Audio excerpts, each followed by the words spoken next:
അതുകൊണ്ട് എൻ്റെ സഹോദരിമാരോട് പറയുന്ന നല്ല വസ്ത്രം ധരിച്ച് നല്ല രീതിക്ക് പോകും. ഇതാരോടാ പറയുന്നത്? 50 കഴിഞ്ഞ 45 വയസ്സ് കഴിഞ്ഞ ഭർത്താവ് ഒരു റൂമി, ഭാര്യ ഒരു റൂമി, ഇങ്ങനെ കിടക്കാം.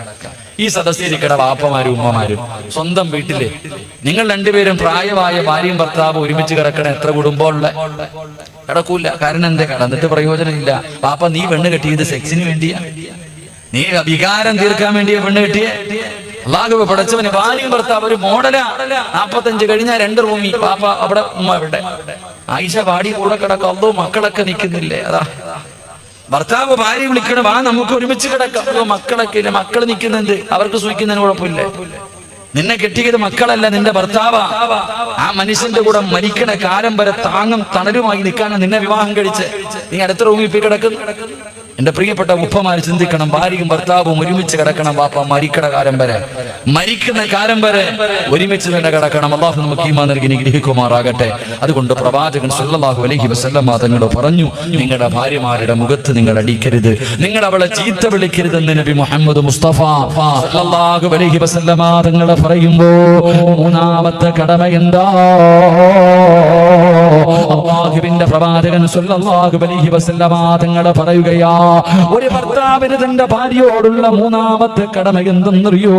നിന്റെ ഭാര്യ നിന്റെ വീട്ടിലെ വേലക്കാരിയല്ല, അടിമപ്പെണ്ണല്ല, ചെറുപ്പക്കാരാ.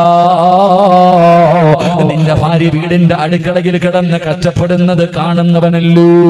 യന്ത്രങ്ങളെ കറങ്ങുന്നത് പോലെ രാവിലെ മുതൽ വൈകുന്നേരം വരെ വീടിന്റെ കത്ത് കിടന്ന് കഷ്ടപ്പെടുന്നത് കാണുന്നവനല്ലോ. അല്ലാഹുവിന്റെ റസൂൽ പറയുന്ന ഭർത്താക്കന്മാര്, നിന്റെ ഭാര്യയെ സഹായിക്കടൂ. അടുക്കളയിൽ കിടന്ന് കഷ്ടപ്പെടുന്ന ഭാര്യയുണ്ടല്ലോ, സമയം കിട്ടുമ്പോ നീ അവളെ സഹായിക്കരുത്, നിന്റെ കടമയാണെന്ന് നബി മുഹമ്മദ് മുസ്തഫ സല്ലല്ലാഹു അലൈഹി വസല്ലം തങ്ങൾ പറയുമ്പോ ഭർത്താക്കന്മാര് അടുക്കളയിൽ കയറുന്നത് കുറച്ചലാണെന്ന് കരുതല്ലോ. ആരാ പറഞ്ഞു തന്നത്? അടുക്കളയിൽ കയറിയാ നിന്റെ അഭിമാനം ഇടിയുമെന്ന് ആരാ പറഞ്ഞു തന്നത്? ഒരിക്കലും നിന്റെ അഭിമാനം ഇടിയുകയില്ല.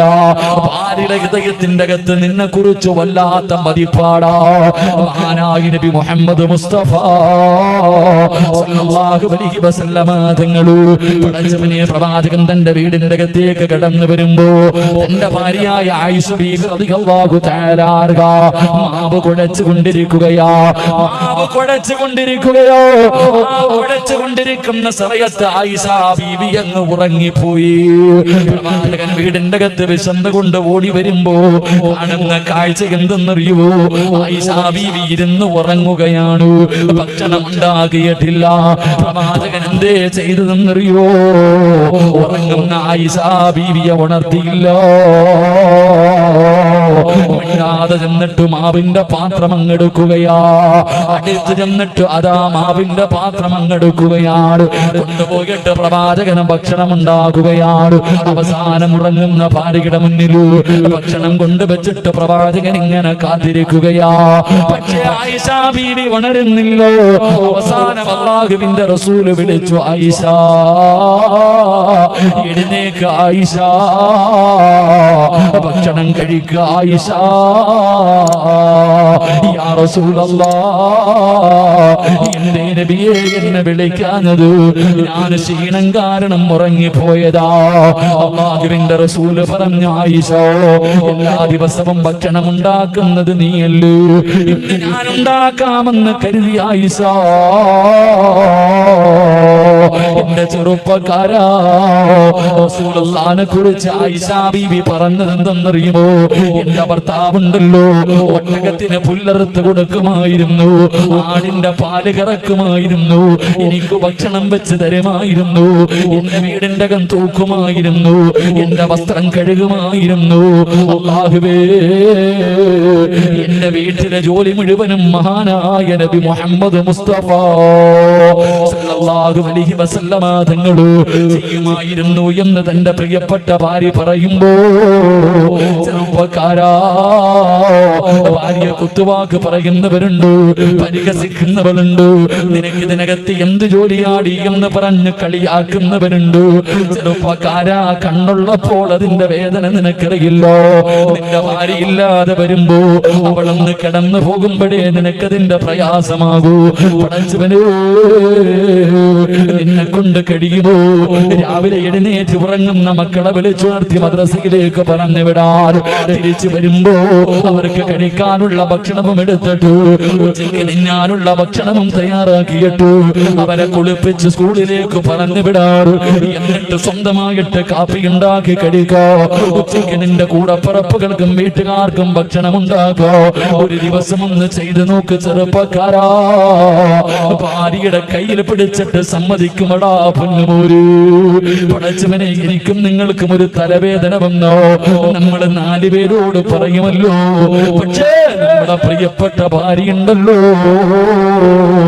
എന്ത് വേദനയാണെങ്കിലും പരാതിയില്ല. ചായ വേണമെന്ന് പറഞ്ഞാൽ പടച്ചവനെ വേദനകൾ മുഴുവനും കടിച്ചമർത്തിയുടെ അടുക്കളയിൽ കിടന്നു തന്നിട്ടു നിനക്ക് ഭക്ഷണം ഉണ്ടാക്കി തരുന്ന നിന്റെ പ്രിയപ്പെട്ട ഭാര്യയുണ്ടല്ലോ. ചെറുപ്പക്കാരാ, അവളെ വേദനിപ്പിക്കല്ലേ പൊന്നുമോന്. റസൂലുള്ള പറയുന്ന സ്വഹാബാ, അവള് ഭക്ഷണം വെക്കുമ്പോ അവളെ സഹായിക്കലൊരു ഭർത്താവിന്റെ കടമയാണെന്ന് ആദരമായ പ്രവാചകൻ നബി മുഹമ്മദ് മുസ്തഫ സല്ലല്ലാഹു അലൈഹി വസല്ലം അടുക്കളയിൽ കിടന്ന് കഷ്ടപ്പെടുമ്പോ സമയം കിട്ടുമ്പോ ഒന്ന് അടുക്കളയിൽ കയറിയിട്ട് മോനെ ഒന്ന് പച്ചക്കറി അരിഞ്ഞു കൊടുക്കാൻ, ഒന്ന് അരി കഴുകി കൊടുക്കാൻ, അല്ലെങ്കിൽ പാത്രങ്ങൾ കഴുകി കൊടുക്കാൻ, ഇനി ഒന്നും ചെയ്തില്ലെങ്കിലും ആ അടുക്കളയിൽ പോയിരുന്നിട്ട് ഭാര്യയോട് 5 മിനിറ്റും തമാശയെങ്കിലും പറഞ്ഞ് അവളെ ഒന്ന് സന്തോഷിപ്പിക്കാൻ നീ സമയം കണ്ടെത്തണം. അത് നിന്റെ കടമയാണെന്ന് നബി മുഹമ്മദ് മുസ്തഫ സല്ലല്ലാഹു അലൈഹി വസല്ലം അല്ലാഹു ഈമാൻ നൽകി അനുഗ്രഹിക്കുമാറാകട്ടെ. അവിടെയാണ് കുടുംബ ജീവിതത്തിലെ സന്തോഷവും ആനന്ദവും സമാധാനവും എല്ലാം ഉണ്ടാകുന്നത്. അള്ളാഹു നമുക്ക് നൽകി അനുഗ്രഹിക്കുമാറാകട്ടെ. പ്രവാചകൻ സല്ലല്ലാഹു അലൈഹി വസല്ലമ തങ്ങൾ പറഞ്ഞു, അള്ളാഹുവിന്റെ പ്രവാചകൻ അവിടെ നിന്ന് പറഞ്ഞു തന്നു, 3 ഭർത്താക്കന്മാര് ഒരു കാലത്തും സ്വർഗത്തിൽ കിടക്കില്ല എന്ന് നബി മുഹമ്മദ് മുസ്തഫ സല്ലല്ലാഹു അലൈഹി വസല്ലം. അള്ളാഹുവിന്റെ പ്രവാചകൻ അവിടെ നിന്ന് പറയുകയാ, ലാ സലാസത്തുൻ സലാസത്തുൻ ലാ യദ്ഖുലൂനൽ ജന്നതി അബദാ. ഒരു കാലത്തും അല്ലാഹുവിന്റെ സ്വർഗ്ഗത്തിൽ കിടക്കാത്ത 3 വിഭാഗം ആൾക്കാരെ കുറിച്ചു, 3 വിഭാഗം ഭർത്താക്കന്മാരെ കുറിച്ചു നബി മുഹമ്മദ് മുസ്തഫ സല്ലല്ലാഹു അലൈഹി വസല്ലമ തങ്ങൾ പറഞ്ഞു, ഈ സദസ്സിലിരിക്കുന്ന ഭർത്താക്കന്മാരിൽ 3 പേര് ഒരു കാലത്തും സ്വർഗ്ഗത്തിൽ കിടക്കില്ല എന്ന് നബി മുഹമ്മദ് മുസ്തഫ ഉറക്കെ പറഞ്ഞു. നബി മുഹമ്മദ് മുസ്തഫ എഴുന്നേക്ക്, നബി മുഹമ്മദ് മുസ്തഫ എഴുന്നേക്ക്, എല്ലാവരും എഴുന്നേക്ക് ഇൻഷാ അല്ലാഹ് എഴുന്നേക്ക്. ബിസ്മില്ലാഹ്. ഈ 3 ഭർത്താക്കന്മാർ ആരാ? പറ 3 സ്വലാത്ത്. സല്ലല്ലാഹു മുഹമ്മദ് സല്ലല്ലാഹു അലൈഹി വസല്ലം. പെണ്ണുങ്ങൾ എഴുന്നേക്ക്. സല്ലല്ലാഹു അലാ മുഹമ്മദ് സല്ലല്ലാഹു അലൈഹി വസല്ലം. അല്ലാഹുമ്മ സല്ലി അലാ മുഹമ്മദ് യാ റബ്ബി സല്ലി അലൈഹി വസല്ലം. അല്ലാഹു സ്വീകരിക്കുമാറാകട്ടെ. പ്രവാചകൻ സല്ലല്ലാഹു അലൈഹി വസല്ലം തങ്ങൾ പറഞ്ഞു, 3 ഭർത്താക്കന്മാർ ഒരു കാലത്തും സ്വർഗ്ഗത്തിൽ കിടക്കൂല. അല്ലാഹു നമ്മളെ കാത്തുരക്ഷിക്കുമാറാകട്ടെ. ഉറക്കെ അല്ലാഹു നമ്മളെ കാത്തുരക്ഷിക്കുമാറാകട്ടെ. ഉറക്കെ പറ, അല്ലാഹു നമ്മളെ കാത്തുരക്ഷിക്കുമാറാകട്ടെ. എന്റെ പ്രിയമുള്ള സഹോദരങ്ങളെ, പ്രവാചകൻ അവിടെ നിന്ന് പറഞ്ഞു തരുന്ന ഒന്ന്, ബക്കറ്റ് എടുക്കാൻ സമയമായോ? ബക്കറ്റ് എടുക്കൽ. അൽഹംദുലില്ലാ. സംഘാടകരുടെ ബക്കറ്റുമായിട്ട് നിങ്ങളുടെ മുന്നിലേക്ക് കടന്നു വരുന്നു. സംഘാടകർ ബക്കറ്റുമായിട്ട് നിങ്ങളുടെ മുന്നിലേക്ക് കടന്നു വരുമ്പോ മനസ്സിൽ കടന്നു വരേണ്ടത് പ്രവാചകന്റെ ഒരു ഹദീസ. അള്ളാഹുവിന്റെ പ്രവാചകൻ സല്ലല്ലാഹു അലൈഹി വസല്ലമ തങ്ങളുടെ ഒരു ഹദീസ് നിന്റെ മനസ്സിലേക്ക് കടന്നു വരണം. ആ ഹദീസ് നിന്റെ മനസ്സിലേക്ക് കടന്നു വരണം. എന്താ പ്രവാചകൻ പറഞ്ഞത്? അള്ളാഹുവിന്റെ റസൂൽ ഒരിക്കലും കള്ളം പറയാത്ത നബി മുഹമ്മദ് മുസ്തഫ സല്ലല്ലാഹു അലൈഹി വസല്ലമ തങ്ങൾ പറഞ്ഞത് എന്തെന്നറിയുമോ? അസ്സദഖത്തു റദ്ദുൽ ബലാ. വിപത്തുകളെ സദഖ തട്ടി മാറ്റുമെന്ന് നബി മുഹമ്മദ് മുസ്തഫ സല്ലല്ലാഹു അലൈഹി വസല്ലമ തങ്ങൾ പറയുമ്പോ ബക്കറ്റുമായ സംഘാടകർ മുന്നിലേക്ക് കടന്നു വരികയാ. എഴുന്നേറ്റ് ഓടേണ്ടവർക്ക് എഴുന്നേറ്റ് ഓടാ, ഉറക്കം നടിക്കുന്നവർക്ക് ഉറക്കം നടിക്കാ, തലതാഴ്ത്തി നിൽക്കുന്നവർക്ക് തലതാഴ്ത്തി നിൽക്കാ. പക്ഷേ മനസ്സറിഞ്ഞുകൊണ്ടൊരു സദഖ കൊടുത്താ. ക്യാൻസർ എന്ന് പറയുന്ന മാരക രോഗത്തിനെ കുറിച്ച് നിനക്കറിയുമല്ലോ. അല്ലാഹുവേ, ഇന്നിവിടെ പള്ളിയിലേക്ക് വാഴ്ന്നതിന് വരുമ്പോഴും കാഞ്ഞങ്ങാട് ഹോസ്പിറ്റലിൽ കിടക്കുന്ന 5 നേരം നിസ്കരിക്കുന്ന പടച്ചവനെ ഒരു പിതാവിനെ കണ്ടിട്ടാണ് കിടന്നു വരുന്നത്. ക്യാൻസർ എന്ന് പറയുന്ന മാരകമായ രോഗമുണ്ടല്ലോ. അല്ലാഹുവേ, തന്റെ ശരീരം മുഴുവനും അല്ലാഹുവേ പടർന്ന് പന്തരിച്ചിരിക്കുകയാ. പച്ചവെള്ളം പോലും കുടിക്കാൻ കഴിയുന്നില്ല. അല്ലാഹുവേ, ഒരേ ഒരു കിടപ്പാട് ഒന്ന് വളയുക പോലും ചെയ്യുന്നില്ല. പടച്ചവനെ, 2 ആഴ്ചകൾക്ക് മുമ്പ് ഞാൻ ആ പിതാവിനെ കാണാൻ പോയി. ആ സമയത്തും എന്റെ കയ്യിൽ ഇങ്ങനെ പിടിച്ചിട്ട് ഹസ്ബുനല്ലാഹു നിഅമൽ വകീൽ നിഅമൽ മൗലാ വ നിഅമൻ നസീർ പടച്ചവരെ എന്ന് പറഞ്ഞുകൊണ്ട് എന്റെ കയ്യിൽ പിടിച്ചു ദുആ ചെയ്യണേ എന്ന് പറഞ്ഞ മനുഷ്യരാ. അല്ലാഹുവേ, പച്ചവെള്ളം പോലും ഇറക്കാൻ കഴിയാതെ എപ്പോഴാണെന്നറിയില്ല മരണം ഇങ്ങനെ പടച്ചവനെ പ്രതീക്ഷിച്ചുകൊണ്ട് എല്ലാ മക്കളും തന്റെ പിതാവിന്റെ അവസ്ഥ കണ്ട് കരഞ്ഞുകൊണ്ടിരിക്കുന്ന കാഴ്ച കണ്ടിട്ട് വന്നതാ. മോനെ, അറിഞ്ഞില്ലടാ പൊന്നുമോരു. പടച്ചവനെ, നിനക്കറിയുമോ അങ്ങനെ ഏതെങ്കിലും ഒരു രോഗത്തിന്റെ അണുക്കൾ നിന്റെ ശരീരത്തിലുണ്ടോ എന്ന് നിനക്ക് തിരിച്ചറിയാൻ കഴിയുമോ? സമ്പാദിച്ചത് മുഴുവനും വിറ്റ് ചികിത്സിച്ചാലും മാറാത്ത രോഗങ്ങള്, കിടന്ന കിടപ്പിൽ കിടന്ന് മലമൂത്ര വിസർജനം നടത്തുന്ന രോഗികളെ കാണുന്നവരാ. പടച്ചവനെ, കിഡ്നി തകരുന്ന രോഗം ഇന്ന് വല്ലാതെ പടർന്നുകൊണ്ടിരിക്കുകയാ. പടച്ചവനെ, ഡയാലിസിസ് ചെയ്യുന്ന എത്രയോ രോഗികളെ കാണുന്നവരാ. എന്നെ പെങ്ങളെ ചിന്തിക്കാത്തത്, എന്നെ പെങ്ങളെ ചിന്തിക്കാത്തത്. ഇന്ന് നല്ല കാര്യങ്ങൾക്ക് ചോദിച്ചാ കൊടുക്കാൻ നിന്റെ കയ്യിലില്ലല്ലോ.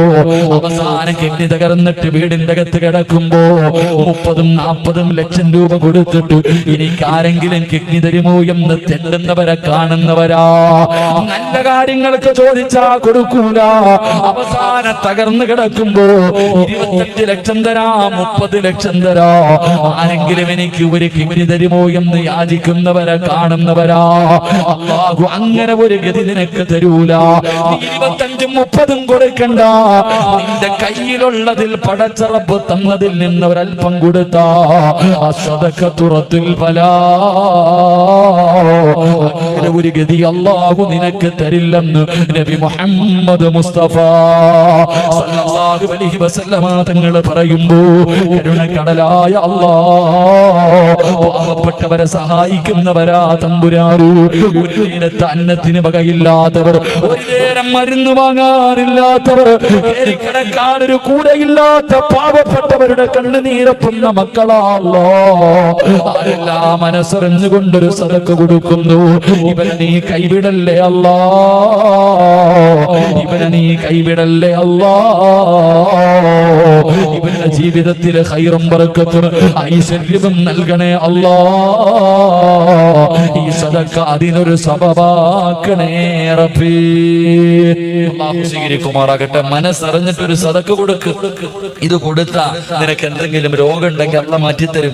ഇന്നിലപ്പോ നീ ഒരു 10 ഇട്ടാ നിന്റെ രോഗം മാറും, ഒരു 50 രൂപ കിട്ടാ നിന്റെ രോഗം മാറും. പക്ഷെ ഇടൂല, നീ കൈകെട്ടിയിരിക്കും. കിഡ്നി തകർന്നെന്ന് പറയുമ്പോ മാറ്റിവെക്ക 25 വീട് വിറ്റിട്ടാണെങ്കിലും നീ അതിന് തയ്യാറാകും. നിനക്ക് അല്ലാഹു അങ്ങനെ ഒരു ഗതി തരൂല. അല്ലാഹു നമ്മളെ കാത്തിരക്ഷിക്കുമാറാകട്ടെ. ഉറക്കെ അല്ലാഹു നമ്മളെ കാത്തിരക്ഷിക്കുമാറാകട്ടെ. അല്ലാഹുവേ, ആരെല്ലാം മനസ്സറിഞ്ഞുകൊണ്ടൊരു സദഖ കൊടുക്കുന്നു പടച്ചവൻ ഇവരുടെ ജീവിതത്തിൽ ഖൈറും ബർക്കത്തും ഐശ്വര്യവും നീ നൽകിയതിൽ മുഴുവനിലും ബർക്കത്ത് നീ നൽകി അനുഗ്രഹിക്കണേ തമ്പുരാനെ.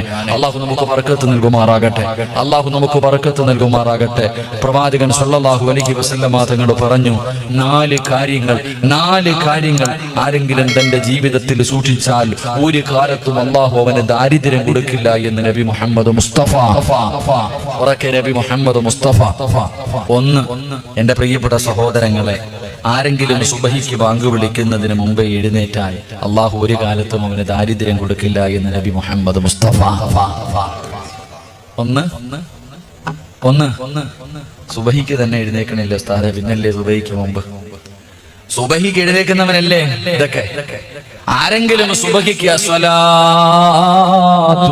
ഖൈറും മിനൻ അള്ളാന്റെ പള്ളിയിൽ നിന്ന് സുബഹി ബാങ്ക് വിളിക്കുന്നതിന് മുമ്പ് ഏതെങ്കിലും ഒരു മനുഷ്യൻ നിത്യമായി എഴുന്നേൽക്കുന്നുണ്ടെങ്കിൽ അള്ളാഹു ഒരു കാലത്ത് നിനക്ക് ദാരിദ്ര്യം തരില്ല എന്ന് നബി മുഹമ്മദ് മുസ്തഫ. ഉറക്കെ പറഞ്ഞു നബി മുഹമ്മദ് മുസ്തഫ. ഒക്കെ പറ നബി മുഹമ്മദ് മുസ്തഫ. ഇല്ലെങ്കിൽ ഇവിടെ നിന്ന് അള്ളാന്റെ ശാപം വാങ്ങി നീ നശിച്ചു പോകും. അള്ളാഹു കാത്തുരക്ഷിക്കുമാറാകട്ടെ. ഒരു മനുഷ്യന്റെ മുന്നിൽ പ്രവാചകന്റെ പേര് പറഞ്ഞിട്ട് സലാത്ത് പറഞ്ഞില്ലെങ്കിൽ അവന് ശാപം കിട്ടുമെന്ന് നബി മുഹമ്മദ് മുസ്തഫ സല്ലല്ലാഹു അലൈഹി വസല്ലം. അപ്പോ സുബഹിക്ക് മുമ്പേ എഴുന്നേക്കണം. എഴുന്നേറ്റ് എന്താ? തഹജ്ജുദ് നിസ്കരിക്കാം. തഹജ്ജുദ് നിസ്കരിക്കാം. അൽഹംദുലില്ലാ. സുബഹിക്ക് മുമ്പേ എഴുന്നേക്കുക. രണ്ട് ബാങ്ക് വിളിക്കുന്നതിന് മുമ്പേ, വഖ്തെത്തുന്നതിന് മുമ്പേ wudu. ബാങ്ക് വിളിക്കുന്നതിന് മുമ്പേ wudu എന്ന് പറഞ്ഞാൽ സുബഹിക്ക് മുമ്പേ എഴുന്നേറ്റു, ബാങ്ക് വിളിക്കുന്നതിന് മുമ്പ് wudu. ആരെങ്കിലും വഖ്തെത്തുന്നതിന് മുമ്പ് നിത്യമായിട്ട് wudu അള്ളാഹു അവന് ദാരിദ്ര്യം കൊടുക്കില്ല എന്ന് നബി മുഹമ്മദ് മുസ്തഫ. 2, 3 എന്റെ പ്രിയപ്പെട്ടവരെ, സുബഹിക്ക് മുമ്പേ എഴുന്നേറ്റു, wudu ബാങ്ക് വിളിക്കുന്നതിന് മുമ്പേ wudu. എന്നിട്ട് ബാങ്ക് വിളിക്കുന്നതിന് മുമ്പ് പള്ളിക്കകത്ത് കയറിയാൽ, ബാങ്ക് വിളിക്കുന്നതിന് മുമ്പ് നിസ്കാര പായിൽ കയറിയിരുന്ന അള്ളാഹു ഒരു കാലത്ത് നിനക്ക് ദാരിദ്ര്യം തരില്ല എന്ന് നബി മുഹമ്മദ് മുസ്തഫ സല്ലല്ലാഹു അലൈഹി വസല്ലം. 3-ാമത്തെ കാര്യം, wudu എടുത്തിട്ട് ബാങ്ക് വിളിക്കുന്നതിന് മുമ്പേ പള്ളിക്കകത്ത് കയറൂലല്ലോ. ഇക്കാമത്ത് കൊടുത്താൽ കയറൂലല്ലോ. പള്ളിക്കകത്ത് ഇക്കാമത്ത് കൊടുത്ത് ഇമാമ് കൈകെട്ടിയാലും പുറത്തുനിന്ന് ചർച്ചയാ. അങ്ങനത്തെ കാലഘട്ടമാണ്. പെങ്ങളെ, ബാങ്ക് വിളിക്കുന്നതിന് മുമ്പേ, സുബഹിക്ക് മുമ്പേ എഴുന്നേറ്റു, wudu എടുത്തു, ബാങ്ക് വിളിക്കുന്നതിന് മുമ്പേ നീ മുസല്ലയിൽ കയറിയിരിക്കുക. അള്ളാഹു നിനക്ക് ദാരിദ്ര്യം തരില്ല എന്ന് നബി മുഹമ്മദ് മുസ്തഫ. 4-ാമത്തെ കാര്യം, വിത്ർ നമസ്കാരം കഴിഞ്ഞാൽ പിന്നെ ആവശ്യമില്ലാത്ത കാര്യങ്ങൾ സംസാരിക്കാതിരിക്കുക. വിത്ർ നമസ്കാരത്തിന് ശേഷം പിന്നെ ആവശ്യമില്ലാത്ത സംസാരങ്ങൾ ഒഴിവാക്കിയാൽ അള്ളാഹു നിനക്ക് ദാരിദ്ര്യം തരില്ല എന്ന് നബി മുഹമ്മദ് മുസ്തഫ. അതെങ്ങനെ? ഇശാ നമസ്കാരം കഴിഞ്ഞിട്ടല്ലേ പച്ചയിറച്ചി ഇങ്ങനെ റോഡിൽ നിന്നിട്ട്, പള്ളിയുടെ മുന്നിൽ നിന്നിട്ട്, എടാ വീട്ടിൽ പോകുന്നതിന് മുമ്പേ അന്ന് കിട്ടിയ അമല് ചെയ്ത അമല് മുഴുവനും നാട്ടുകാർക്ക് കൊടുത്തിട്ട് പോകത്തുള്ളൂ. അപ്പോഴല്ലേ വീടിന്റെ അകത്ത് കയറി ഭക്ഷണം കഴിച്ച് കയറി ഇരുന്നിട്ട് ടവർ കത്തിക്കുന്നത് മൊബൈലിലൂടെ. അള്ളാഹു അല്ലേ, അപ്പോഴല്ലേ കാമുകനെ വിളിക്കുന്ന സമയം, അപ്പോഴല്ലേ. അള്ളാഹു കാത്തുരക്ഷിക്കുമാറാകട്ടെ. ദാരിദ്ര്യം വരും പെങ്ങളെ. റസൂലുള്ളാഹി തങ്ങൾ പറഞ്ഞു, വിത്ർ നമസ്കാരം കഴിഞ്ഞാൽ ആവശ്യമില്ലാത്ത കാര്യങ്ങൾ ഒഴിവാക്കുക, ആവശ്യമില്ലാത്ത സംസാരങ്ങൾ ഒഴിവാക്കുക. അള്ളാഹു നിനക്ക് ബർക്കത്ത് നൽകുമെന്ന് നബി മുഹമ്മദ് മുസ്തഫ സല്ലല്ലാഹു അലൈഹി വസല്ലം. അൽഹംദുലില്ലാ. അള്ളാഹു ജീവിതത്തിൽ സൂക്ഷിക്കാൻ ഭാഗ്യം തരുമാറാകട്ടെ. അള്ളാഹു ജീവിതത്തിൽ സൂക്ഷിക്കാൻ ഭാഗ്യം തരുമാറാകട്ടെ. അതുകൊണ്ട് എന്റെ പ്രിയമുള്ള സഹോദരങ്ങളോട്, സഹോദരിമാരോട്, അല്ലാഹുവിന്റെ പ്രവാചകൻ സല്ലല്ലാഹു അലൈഹി വസല്ലമ തങ്ങൾ അവിടെ നിന്ന് പറഞ്ഞു തരികയാ, എന്റെ പ്രിയപ്പെട്ട പെങ്ങള്, നിനക്ക് ഞാൻ 2 പെണ്ണുങ്ങളെ പറഞ്ഞു തരാ. 2 പെണ്ണുങ്ങളെ പഠിക്കാൻ സീരിയൽ നടിമാരെ പോലെയല്ല, നിന്റെ ജീവിതത്തിൽ മാറ്റമുണ്ടാക്കാൻ കഴിയുന്ന 2 പെണ്ണുങ്ങളെ ഞാൻ നിനക്ക് പറഞ്ഞു തരാ. നീ എങ്ങനെയാകണേ പൊന്നുമോള്, നീ എങ്ങനെയാകണേ പൊന്നുമോള്. അല്ലാഹുവിന്റെ പ്രവാചകൻ അവിടെ നിന്ന് പറഞ്ഞു തരികയാ. ഒന്നാമതായിട്ട് അല്ലാഹുവിന്റെ പ്രവാചകന് പടന്നയിലെ പെണ്ണുങ്ങൾക്ക് കണ്ടുപഠിക്കാൻ ഒരു പെണ്ണിനെ പറഞ്ഞു തരുന്നു. നിന്നെ കൊണ്ട് കഴിയുമോ പൊന്നുമോള്? ആകാശദൂത കണ്ടാ കരയുമെന്നെല്ലാവർക്കും അറിയാം.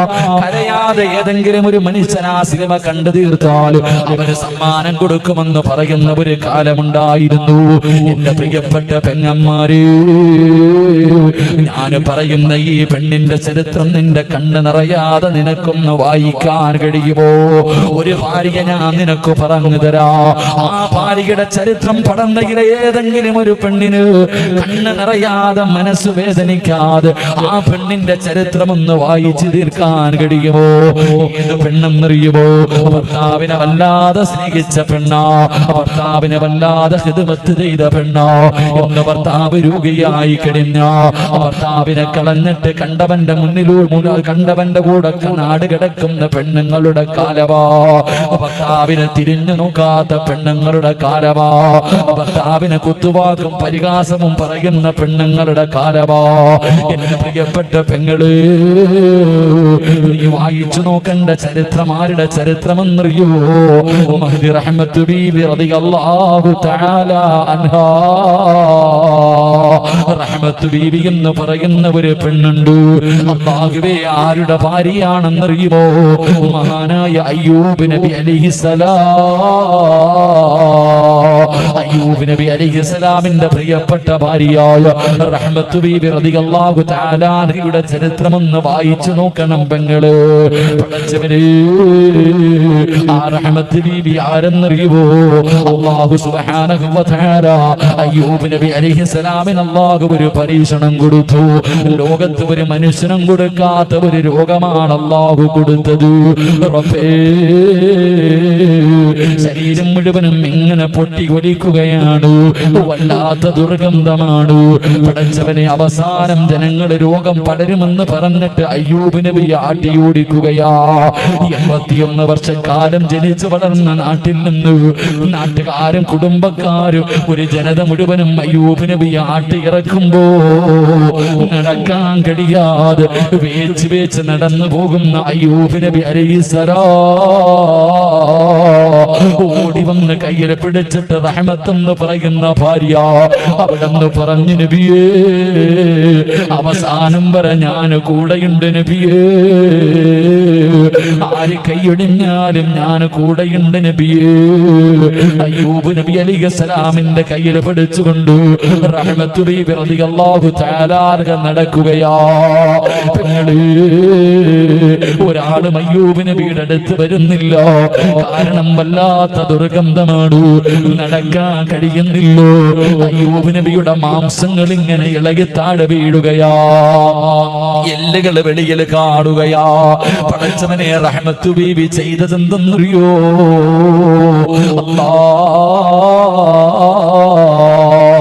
അയ്യൂബ് നബി അലൈഹിസ്സലാമിന്റെ മാംസങ്ങൾ ഇങ്ങനെ താഴെ വീഴുന്നത് കണ്ടപ്പോ അടുത്തു ചെന്നിട്ട് സഹിക്കാൻ കഴിയാതെ അവിടെന്ന് പറഞ്ഞു, നബിയേ, നിങ്ങൾ അല്ലാഹുവിന്റെ പ്രവാചകനാണല്ലോ, നിങ്ങൾ ദുആ ചെയ്താൽ അല്ലാഹു സ്വീകരിക്കുമല്ലോ. അല്ലാഹുവേ, എന്റെ രോഗമൊന്ന് ശിഫയാക്കി താ അല്ലാഹ് എന്ന് ദുആ ചെയ്താ അല്ലാഹു നിങ്ങളുടെ രോഗം മാറ്റിത്തരുമല്ലോ. നിങ്ങൾ എന്തേ ദുആ ചെയ്യാത്തത്? അതാ പറയുന്ന പെണ്ണേ, റഹ്മത്ത്, എനിക്ക് അല്ലാഹുവോട് പരാതി പറയാ മടിയാ, എനിക്ക് അല്ലാഹുവോട് പരാതി പറയാ മടിയാ. ഞാൻ ഒരിക്കലും അല്ലാഹുവിനോട് ദുആ ചെയ്യില്ല. എന്നെ നോക്കി നോക്കി മടുത്തെങ്കിലും നീ നിന്റെ വഴി നോക്കാ റഹ്മത്ത് ബീവിയോട് പറഞ്ഞു കൊടുക്കുമ്പോ, പെങ്ങളെ, ഒരു ഉമ്മ തന്റെ കുഞ്ഞിനെ ചുമക്കുന്നത് 9.5 മാസമാ, കൂടി പോയാൽ 10 മാസമാണ്. എങ്കിൽ റഹ്മത്ത് ബീവി റളിയല്ലാഹു തആല അൻഹാ രോഗം പിടിച്ച് എല്ലും തോലുമായ അയ്യൂബ് നബിയെ ചുമന്നത് എത്ര കൊല്ലമാണെന്നറിയോ? അയ്യൂബ് നബിക്ക് നടക്കാൻ കഴിയില്ല. അയ്യൂബ് നബിയെ ചുമന്നുകൊണ്ട് നടക്കുകയാണ്. കൊച്ചു കുഞ്ഞുങ്ങളെ ചുമന്നുകൊണ്ട് നടക്കുന്നത് പോലെ റഹ്മത്ത് ബീവി എന്ന് പറയുന്ന തന്റെ പ്രിയപ്പെട്ട സ്വാലിഹത്തായ ഭാര്യയുണ്ടല്ലോ, 18 കൊല്ലം ചുമന്നു. കളഞ്ഞിട്ട് പോയില്ല, മറന്നിട്ട് പോയില്ല. 18 വർഷക്കാലം അയ്യൂബ് നബിയെ ചുമന്നു എന്ന് ചരിത്രം പഠിപ്പിക്കുമ്പോ പടന്നയിലെ ഉമ്മമാര് ഭർത്താവിനെ സ്നേഹിക്കാൻ പഠിക്കു പെങ്ങള്. റഹ്മത്ത് ബീവിയുടെ ചരിത്രം നിനക്കൊരു പാഠമാകട്ടെ. രണ്ടാമതൊരു പെണ്ണിനെ പറയുന്നുണ്ട്. അല്ലാ, ഏത് പെണ്ണെന്നറിയോ? റസൂലുള്ളാഹിന് 11 ഭാര്യമാരുണ്ടായിരുന്നു. പക്ഷേ 63-ാമത്തെ വയസ്സിൽ വഫാത്താകുന്നത് വരെ ഒരു ഭാര്യയുടെ പേര് പറഞ്ഞ റസൂലുള്ളാഹി കരയുമായിരുന്നു പെങ്ങള്. ഏത് ഭാര്യയുടെ പേരെന്നറിയോ? മഹദി ഖദീജ. ഖദീജ ബീബി റളിയല്ലാഹു തആല അൻഹയുടെ പേര് പറഞ്ഞ പ്രവാചകന്റെ കണ്ണിങ്ങനെ നിറഞ്ഞു ഒഴുകുമായിരുന്നു. കാരണം വല്ലാത്ത സ്നേഹമായിരുന്നു. എന്തു പറഞ്ഞാലും ഖദീജ, എന്തു പറഞ്ഞാലും ഖദീജ തന്റെ മറ്റുള്ള ഭാര്യമാരോട് പറയുമായിരുന്നു, എന്റെ ഖദീജയെ പോലെയാകണം. എന്റെ ഖദീജ എങ്ങനെയായിരുന്നു? എപ്പോഴും ഖദീജാനെ കുറിച്ച് പറയുന്നത് കേട്ടപ്പോ മഹദി ആയിഷ ബീബി റളിയല്ലാഹു തആല അൻഹു അവിടുന്ന് സഹിക്കാൻ കഴിഞ്ഞില്ല. അവിടുന്ന് ചോദിച്ചു, നബിയേ, ഈ കിളവിയോട് എത്ര സ്നേഹമെന്തേ നബിയേ? തന്റെ ഭാര്യ കിളവി എന്ന് വിളിച്ചപ്പോ റസൂലുള്ളാഹിന്റെ കണ്ണ് നിറയുകയാ. പ്രവാചകൻ ഇരുന്ന് കരയുകയാ. അത്രയ്ക്കും സ്നേഹമായിരുന്നു ഉമ്മ. അതിന്റെ കാരണം എന്തെന്നറിയുവോ? അതിന്റെ കാരണം എന്തെന്നറിയുവോ? അല്ലാഹുവിന്റെ പ്രവാചകനെ നാട് കടത്തുമ്പോ ഊരി വരക്കുമ്പോ ഖുറൈശികൾ അല്ലാഹുവിന്റെ റസൂലിലേക്ക് തന്റെ കുടുംബത്തെയും മാട്ടിയിറക്കുമ്പോ ആരും സഹകരിക്കാനോ സഹായിക്കാനോ പാടില്ല എന്ന് ഖുറൈശികൾ അവിടെ നിന്ന് പ്രഖ്യാപിക്കുമ്പോ അല്ലാഹുവിന്റെ റസൂൽ വീടിന്റെ വെളിയിൽ ഇറങ്ങിയിട്ട് അവിടെ നിന്ന് പറഞ്ഞു, ഖദീജ, മക്കളെയും കൂട്ടി നീ നിന്റെ വീട്ടിലേക്ക് പോ ഖദീജ. അല്ലാഹുവിന്റെ റസൂല് പറഞ്ഞു, നീ നിന്റെ വീട്ടിലേക്ക് പോകാൻ. അതിന്റെ കാരണം എന്തെന്നറിയോ? ഖദീജ കോടീശ്വരിയായിരുന്നു. പട്ടിണി കിടന്നിട്ടില്ല, ദുരിതം അനുഭവിച്ചിട്ടില്ല. ദുഃഖവും ദുരിതവും എന്താണെന്നറിയില്ല. അതുകൊണ്ട് നീ കുറച്ചു നാൾ നിന്റെ മക്കളെയും കൊണ്ട് നിന്റെ വീട്ടിലേക്ക് പോയി നിൽക്കാൻ അല്ലാഹുവിന്റെ റസൂല് പറയുമ്പോ ഖദീജ എന്ന ഭാര്യ പറഞ്ഞതെന്തെന്നറിയോ? യാ റസൂലല്ലാഹ്, എന്നെ ഒഴിവാക്കല്ലേ നബിയേ, അങ്ങയുടെ ചാരത്ത് നിന്ന് പറഞ്ഞു വിടല്ലേ നബിയേ. മരിക്കാനാണെങ്കിലും ഞാൻ കൂടെയുണ്ട് നബിയേ, പട്ടിണിയാണെങ്കിലും ഞാൻ കൂടെയുണ്ട് നബിയേ. മരണസമയം വരെ, എന്റെ അവസാന നിമിഷം വരെ എനിക്ക് അങ്ങയുടെ കൂടെ നടക്കണം യാ റസൂലല്ലാഹ് എന്ന് പറഞ്ഞുകൊണ്ട് ശൈബ് അബീ താലിബിന്റെ മലഞ്ചെരുവിൽ ചെന്നിട്ട് പച്ചില പറിച്ചു തിന്ന പെണ്ണാണ് ഖദീജ. കീഴിക്കടക്കാൻ കൂരയില്ലാതെ കെട്ടിയതിന്റെ അകത്ത് കിടന്ന് ജീവിച്ചവളാണ് ഖദീജ. മക്കളെ പോറ്റിയവളാണ് ഖദീജ. ഉള്ളത് കൊണ്ട് തൃപ്തിപ്പെടാൻ പഠിച്ചവളാണ് ഖദീജ. എന്റെ പ്രിയപ്പെട്ട പെങ്ങന്മാരെ, നീ റോൾ മോഡലാക്കേണ്ടത് ഖദീജ ബീവിയോ? ആ ഖദീജ ബീവിയുടെ ചരിത്രം വായിച്ചു നോക്കണം പെങ്ങള്. കൊതി തോന്നും മോള്, കൊതി തോന്നും മോള്. അതുകൊണ്ട് പടന്നയിലുള്ള ഭാര്യ ഭർത്താക്കന്മാരോട് നിങ്ങൾ എങ്ങനെയാകണമെന്ന് പറഞ്ഞിട്ട് ദുആ ചെയ്ത് പിരിയാ പോവുകയോ? നിങ്ങൾ എങ്ങനെയാണ് ജീവിക്കേണ്ടതെന്നറിയോ? മഹാനായ നബി മുഹമ്മദ് മുസ്തഫ സല്ലല്ലാഹു അലൈഹി വസല്ലമ തങ്ങളുടെ മുന്നിലേക്ക് മുഖറബുൽ അംലാക്ക് മലക്ക് ജിബ്രീൽ അലൈഹിസ്സലാം ഇറങ്ങി വന്നിട്ട് അവിടുന്ന് ചോദിക്കുന്നു, നബിയേ, ഖദീജ ബീവി എവിടെ നബിയേ? ഖദീജ ബീവി എവിടെ നബിയേ? എന്റെ ജിബ്രീൽ എന്റെ ഖദീജാനെ തിരയുന്നത് എന്താണ് യാ റസൂലല്ലാഹ്? ഖദീജ വരുമ്പോ ഒരു സന്തോഷ വാർത്ത പറയണം നബിയേ. എന്താണ് സന്തോഷ വാർത്ത എന്നറിയുമോ യാ റസൂലല്ലാഹ്?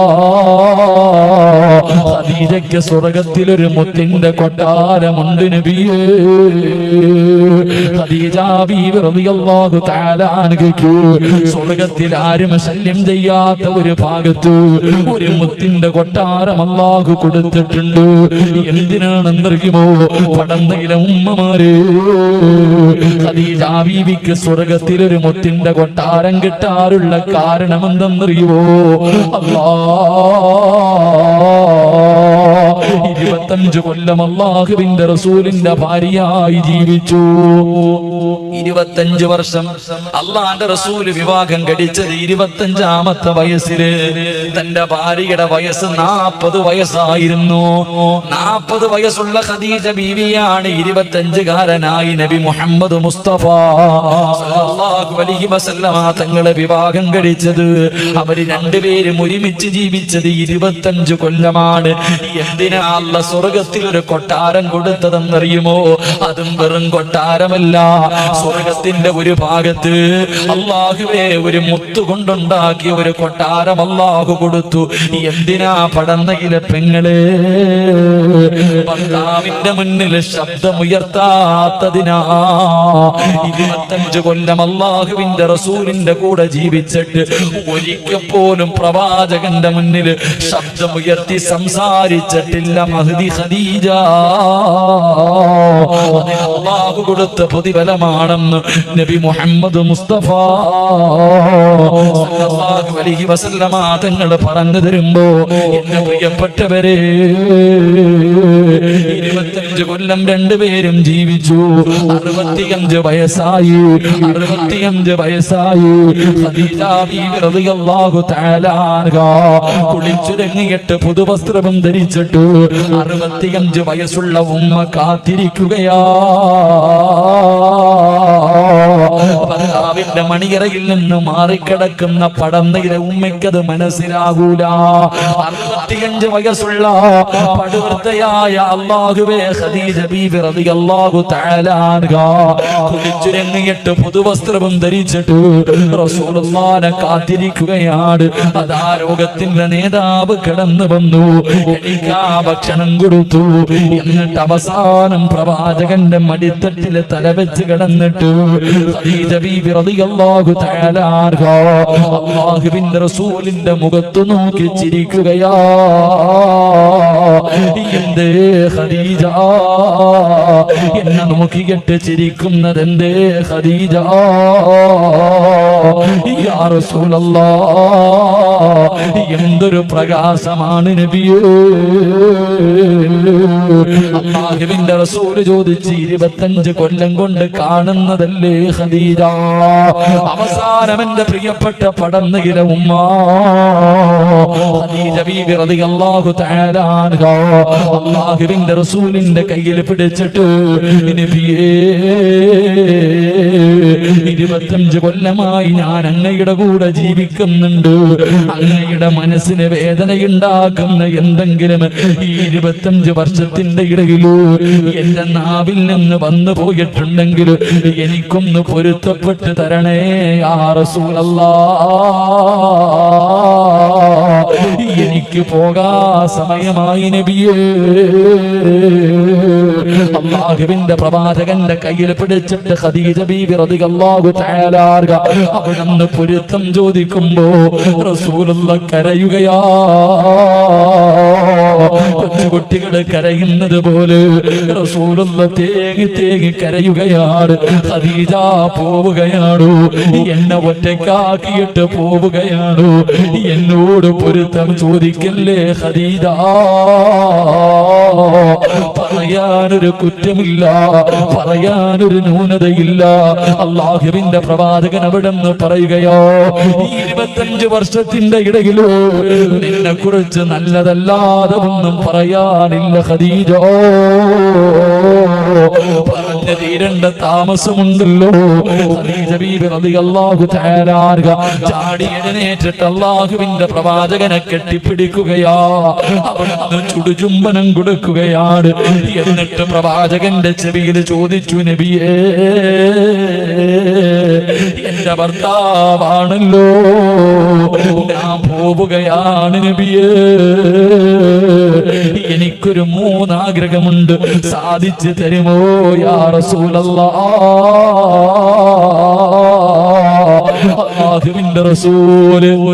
അല്ലാഹുവിന്റെ റസൂല് അവനെന്ന് ചോദിച്ചു, ഖദീജ, നിന്റെ ആഗ്രഹം എന്താണ് ഖദീജ? നിന്റെ ആഗ്രഹം എന്താണ് ഖദീജ? യാ റസൂലല്ലാഹ്, ഞാൻ മരിച്ചാ എന്റെ മയ്യത്ത് നിങ്ങൾ കുളിപ്പിക്കണം നബിയേ. ഒരു ഭാര്യയുടെ അഭിലാഷമോ, ഒരു ഭാര്യ തന്റെ ഭർത്താവിനോട് വസിയത്ത് ചെയ്യുകയാ, ഞാൻ മരിച്ചാ നിങ്ങൾ വേണം എന്റെ മയ്യത്ത് കുളിപ്പിക്കാ. 2, യാ റസൂലല്ലാഹ്, എന്റെ മയ്യത്ത് പൊതിയേണ്ടത് നിങ്ങളാണ്. ആ മയ്യത്ത് പൊതിയുന്ന സമയത്ത് അങ്ങ് ധരിക്കുന്ന പുതപ്പുണ്ടല്ലോ, അങ്ങ് പുതയ്ക്കുന്ന പുതപ്പുണ്ടല്ലോ, എന്റെ കഫൻ തുണിക്കകത്ത് വെക്കണേ നബിയേ. മൂന്നാമത്തെ അഭിലാഷം എന്തെന്നറിയോ? 6 അടി മണ്ണിന്റെ അകത്തേക്ക് എന്നെ ഇറക്കി വെക്കേണ്ടത് നിങ്ങളുടെ കൈ കൊണ്ടാണ്. യാ റസൂലല്ലാഹ്, അങ്ങയുടെ കൈ കൊണ്ട് വേണം എന്റെ ജനാസ ഇറക്കി വെക്കാ. നിങ്ങളുടെ ലോകത്തോട് ഖദീജ യാത്ര പറഞ്ഞു. മയ്യത്ത് കുളിപ്പിച്ചത് അല്ലാഹുവിന്റെ പ്രവാചകനോ, അവിടുത്തെ ജനാസ കുളിപ്പിച്ചത് അല്ലാഹുവിന്റെ പ്രവാചകനോ.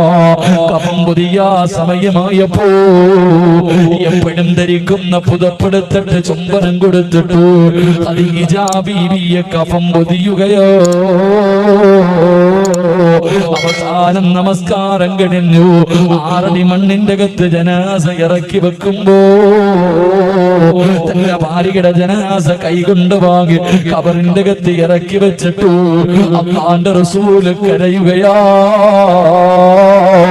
കണ്ണിലൂടെ കണ്ണുനീരിങ്ങനെ ഒഴുകുകയാണ്. അതാ ഖദീജ ബീബി റളിയല്ലാഹു തആല അൻഹയുടെ ഖബറിന്റെ അകത്തിരുന്നിട്ട് പ്രവാചകനെ കരഞ്ഞു എന്ന് ചരിത്രം പറയുമ്പോ പടന്നയിലെ ഉമ്മമാരെ, നീ ഖദീജയെ പോലെയാകണോ, നീ ഖദീജയെ പോലെയാകണോ, നീ റഹ്മത്ത് ബീവിയെ പോലെയാകണോ. എന്റെ പ്രിയപ്പെട്ട സഹോദരാ, ഓരോ രാത്രി കിടക്കുമ്പോഴും നിന്റെ ഭാര്യയോട് പൊരുത്തം ചോദിക്കാതെ കിടക്കല്ലേ. കാരണം ഇന്നലെ കണ്ടവനെ എന്ന് കാണാത്ത ദുനിയാവാ. അതുകൊണ്ട് പെങ്ങളോ, കുടുംബജീവിതത്തിന് സമാധാനം വേണോ, സന്തോഷം വേണോ, ആനന്ദമുള്ള ഒരു ജീവിതം വേണോ, പരസ്പരം മനസ്സിലാക്കി അല്ലാഹുവിന്റെ സ്വർഗത്തിന് വേണ്ടി ജീവിക്കൂ പെങ്ങള്.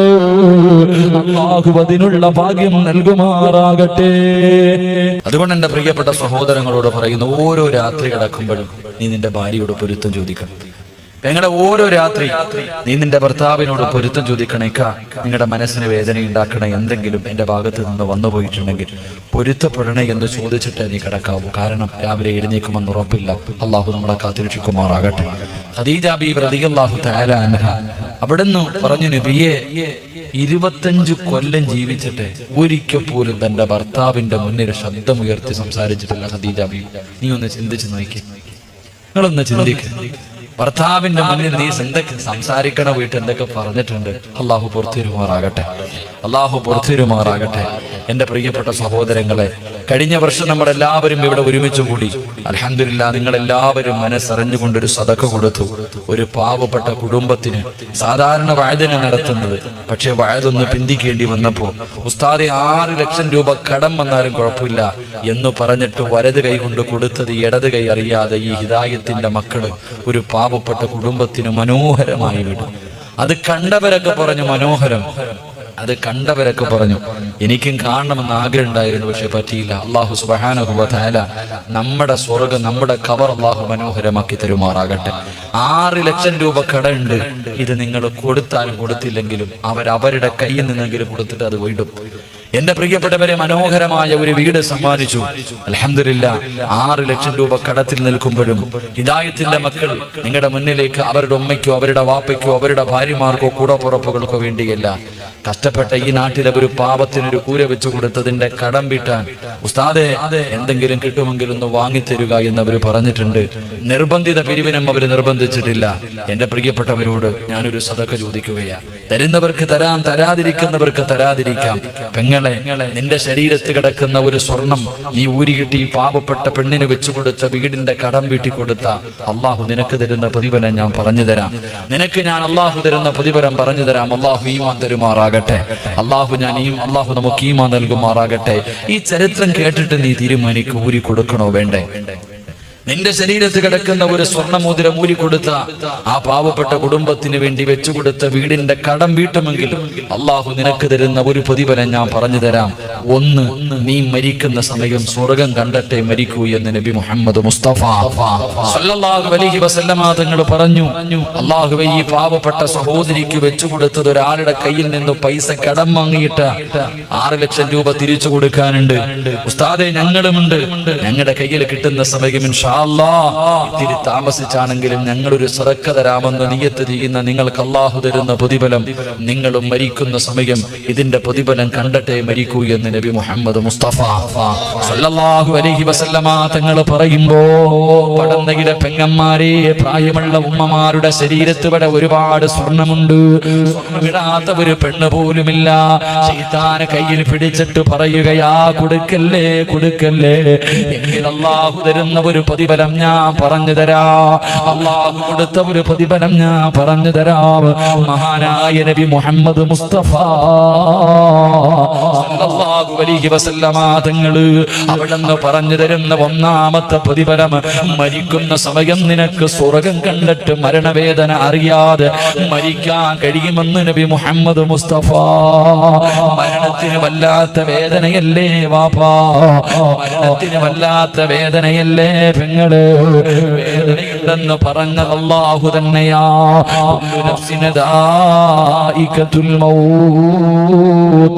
മരണത്തിന് വേദനയുണ്ടെന്ന് പറഞ്ഞത് അല്ലാഹുവാണ്. മഹാനായ അഷ്റഫുൽ ഖൽഖ് നബി മുഹമ്മദ് മുസ്തഫ സല്ലല്ലാഹു അലൈഹി വസല്ലമ തങ്ങള് വഫാത്താകുന്നതിന്റെ തലേ ദിവസം തന്റെ വീടിന്റെ അകത്തിരുന്ന അവസാനത്തെ ദീർഘവും സദഖ കൊടുത്ത പ്രവാചകരാ. പടയെങ്കിൽ പോലും പടയമായിരുന്നു, ഒരു രൂപ പോലും തന്റെ കയ്യിലില്ലായിരുന്നു. വല്ലതും സദഖ കൊടുത്തിട്ട്, വല്ലതും സദഖ കൊടുത്ത പ്രവാചകന് മരണസമയത്ത് കരഞ്ഞുകൊണ്ട് പറഞ്ഞു, അസ്റായിലേ, എന്നെ കൊണ്ട് താങ്ങാൻ കഴിയുന്നില്ല, ഒന്ന് പതുക്കെ പിടിക്കുമോ അസ്റായീൽ. പെങ്ങളെ, മലമൂത്ര വിസർജനം നടത്തിയിട്ട് നിനക്ക് മരിക്കാൻ പറ്റുമോ? മൃഗങ്ങൾ കിടന്ന് വലിക്കുന്നത് പോലെ വലിച്ചു വലിച്ചു മരിക്കാൻ പറ്റുമോ? ഇല്ല പൊന്നുമോളെ, കാണാൻ വരുന്നവരുടെ മുഖത്ത് നോക്കി കാണുന്നവർ മുഴുവനും പേടിക്കുന്ന രീതിയിൽ കറുത്തിരുണ്ട് നിന്റെ മുഖമങ്ങ് മാറുന്നത് നീ ഇഷ്ടപ്പെടുന്നുണ്ടോ? പെങ്ങളെ, റസൂലുള്ള പറയുകയാ, മരിക്കുന്ന സമയത്ത് നീ കൊടുക്കുന്നതിന്റെ പ്രതിഫലം അല്ലാഹു നിനക്ക് കാണിച്ചു തരും. ആ സ്വർഗം കണ്ടിട്ടേ മരിക്കൂ, ആ സ്വർഗം കണ്ടിട്ടേ മരിക്കൂ. ഹിദായത്തിന്റെ മക്കളെ, നിങ്ങളെ നാട്ടുകാര് കളിയാകട്ടെ, എന്തപവാദം പറയട്ടെ, തകരല്ലേടാ ചെറുപ്പക്കാരാ, തകരല്ലേടാ ചെറുപ്പക്കാരാ. ഈ ദാദാ പടന്തകിട പള്ളികിട വിനാരത്തിൽ ഒരു ദിവസം നീ മരിച്ചുപോയെന്ന് വിളിച്ചു പറയും. പടന്തക്കാര് മുഴുവനും നിന്നെ കാണാൻ വരും. വെള്ളത്തുണിക്കകത്ത് കുളിപ്പിച്ച് വീടിന്റെ അകത്ത് പുതച്ച് കിടത്തിയിരിക്കുന്ന നിന്റെ മയ്യത്തിന്റെ മുന്നിലേക്ക് കടന്നു വന്നിട്ട്, പടച്ചറപ്പേ, എല്ലാരും പോകുന്നുണ്ടല്ലോ, എല്ലാരും പോകുന്നുണ്ടല്ലോ, ഞാൻ പോയില്ലെങ്കിൽ നാട്ടുകാരി എന്തെങ്കിലും കരുതുമല്ലോ എന്ന് കരുതിയിട്ട് നിന്റെ പച്ചയിറച്ചി തിന്നവനും കാണാൻ വരുമടാ ചെറുപ്പക്കാരാ. വെള്ളത്തുണിയുടെ മുകളിൽ ഇങ്ങനെ കിടക്കുമ്പോ വരി വരിയായി നിന്നിട്ട് നിന്റെ വീടിന്റെ അകത്ത് കടന്നു വന്നിട്ട് മുഖത്തിട്ടിരിക്കുന്ന വെള്ളത്തുണി ഉയർത്തുമ്പോ നിന്റെ മുഖത്തെ പ്രകാശം കണ്ടിട്ട്, നിന്റെ മുഖത്തെ പുഞ്ചിരി കണ്ടിട്ട് അവൻ പോലും നിന്നെ കുറിച്ച് മോശമായി പറഞ്ഞ നാവ് കൊണ്ട് അവൻ പോലും ദുആ ചെയ്യുമല്ലാ, എനിക്കും ഇങ്ങനെ ഒരു മരണം തരണേ അല്ലാ. എന്തൊരു ചിരിയാ തമ്പുരാനെ, എന്തൊരു പ്രകാശമാ തമ്പുരാനെ. മോനെ, മരിച്ചു കിടക്കുമ്പോ ചിരിക്കാൻ കഴിയുമടാ പൊന്നു ചെറുപ്പക്കാരാ. അതുകൊണ്ട് പതറല്ലേ, തോറ്റു കൊടുക്കല്ലേ, പരാജയപ്പെട്ടു കൊടുക്കല്ലേ. മോനെ, എന്ത് സംഭവിച്ചാലും അല്ലാഹുവിന്റെ സഹായം നിങ്ങൾക്കുണ്ട്. റബ്ബ് കൈവിടൂല നിങ്ങള്. 12 വർഷക്കാലം നിങ്ങൾക്ക് ഇങ്ങനെ നിലനിൽക്കാൻ കഴിയുന്നത് നിങ്ങളുടെ കൂടെ പടച്ചറപ്പുള്ളത് കൊണ്ടാ. എത്രയോ പാവപ്പെട്ടവരുടെ ദുആ ഉള്ളത് കൊണ്ടാ, എത്രയോ കുടുംബത്തിന്റെ പ്രാർത്ഥനയുള്ളത് കൊണ്ടാ. അതുകൊണ്ട് എന്റെ പ്രിയമുള്ളവരെ, ഒന്ന് മരിക്കുന്ന സമയത്ത് സ്വർഗം കണ്ടിട്ട് ചിരിച്ചുകൊണ്ട് കിടക്കാ. രണ്ടാമത്തെ പ്രതിഫലം കേട്ടോ, എന്തിനാണ് ഈ കയ്യിൽ കിടക്കുന്ന സ്വർണം ഊരിയിട്ട് കൊടുക്കുന്നതെന്ന് ചോദിക്കുന്ന പെണ്ണുങ്ങളോട് പറഞ്ഞു കൊടുക്കാൻ നിനക്ക് ഞാനൊരു ചരിത്രം പറഞ്ഞു തരാ. എഴുന്നേക്കുമ്മാ, ഇരുന്ന് കേക്കല്ലോ. ഈ ചരിത്രം നീ എഴുന്നേറ്റ് നിന്ന് കേൾക്കേണ്ട ചരിത്രമോ, നിന്നെ പോലെ ജീവിച്ച ഒരു പെണ്ണിന്റെ ചരിത്രമോ. മഹാനായ നബി മുഹമ്മദ് മുസ്തഫ സല്ലല്ലാഹു അലൈഹി വസല്ലമ തങ്ങള് ഖദീജ ബീബി റളിയല്ലാഹു തആല അൻഹയുടെ ജനാസ ഖബറിന്റെ അകത്ത് ഇറക്കി വെച്ചു. ഖദീജ ബീബിയുടെ ജനാസ ഖബറിന്റെ അകത്ത് ഇറക്കി വെച്ചു. 3 കെട്ടുകളും അടിച്ചു മാറ്റി. റബ്ബേ, പ്രവാചകന്റെ കണ്ണിങ്ങനെ നിറഞ്ഞു ഒഴുകുന്നുണ്ട്. അല്ലാഹുവിന്റെ റസൂലിന്റെ കണ്ണുനീര് ഖദീജ ബീബിയുടെ കഫം തുണിയുടെ മുകളിലേക്ക് വീഴുന്നുണ്ട്. 25 കൊല്ലം താങ്ങും തണലുമായി നിന്നവളാണല്ലോ ഖദീജ. ചെറുപ്പക്കാരാ, മയ്യത്തിന്റെ കബളിന്റെ താഴെ ഒരു പിടി മണ്ണ് വാരിയിട്ട് നമ്മൾ വെക്കുമല്ലോ. ആപ്പാന്റെ കബളിന്റെ താഴെ വെച്ചില്ലേ, ഉമ്മയുടെ കബളിന്റെ താഴെ വെച്ചില്ലേ, കൂടപ്പറപ്പിന്റെ കബളിന്റെ താഴെ വെച്ചില്ലേ. ഏത് മയ്യത്ത് കൊണ്ട് കബറിന്റെ അകത്ത് വെച്ചാൽ ഒരു പിടി മണ്ണ് വാരിയിട്ട് കബളിന്റെ താഴെ വെക്കുമല്ലോ. മഹാനായ അഷ്റഫുൽ ഖൽഖ് നബി മുഹമ്മദ് മുസ്തഫ സല്ലല്ലാഹു അലൈഹി വസല്ലമ തങ്ങള് ഒരു പിടി മണ്ണ് വാരിയിട്ട് ഖദീജ ബീബി റളിയല്ലാഹു തആല അൻഹയുടെ കബളിന്റെ താഴെ ഇങ്ങനെ വെക്കുകയാണ്. എന്നിട്ട് തലയങ്ങ് തിരിക്കുമ്പോ സുബ്ഹാനല്ലാഹ്, കബളില് മണ്ണ് തൊടുന്നില്ല. ഖദീജ ബീവിയുടെ കബളിലെ മണ്ണ് തൊടുന്നില്ല. പ്രവാചകൻ രണ്ടാമതും വെച്ച് തൊടുന്നില്ല, മൂന്നാമതും വെച്ച് തൊടുന്നില്ല. കാരണം എന്തെന്നറിയാതെ പ്രവാചകൻ അത്ഭുതത്തോടെ നിൽക്കുമ്പോ അതാ വരുന്ന മുകല്ലബുൽ അംലാക്ക് മലക്ക് ജിബ്രീൽ അലൈഹിസ്സലാം പറന്നിറങ്ങുകയാണ്. യാ റസൂലല്ലാഹ്, മണ്ണ് തൊടൂല നബിയേ, ഖദീജാനെ മണ്ണ് തൊടൂല നബിയേ. കാരണം എന്തേ ജിബ്രീല്? എന്റെ ഭാര്യ മണ്ണ് തൊടാത്തതിന്റെ കാര്യം എന്തോ? യാ റസൂലല്ലാഹ്, ഒരുപാട് പണമുള്ളവളായിരുന്നു ഖദീജ, കോടീശ്വരന്റെ മകളായിരുന്നു ഖദീജ. എല്ലാ പാപങ്ങൾക്ക് കൊടുത്തവളാ, എല്ലാം അല്ലാഹുവിന്റെ ദീനിന് വേണ്ടി കൊടുത്തവളാ. ഖദീജ സദഖ ചെയ്യുന്നവളായിരുന്നു, ഖദീജ ബീവി സദഖ കൊടുക്കുന്നവളായിരുന്നു. അതുകൊണ്ട് മണ്ണ് തിന്നൂല നബിയേ.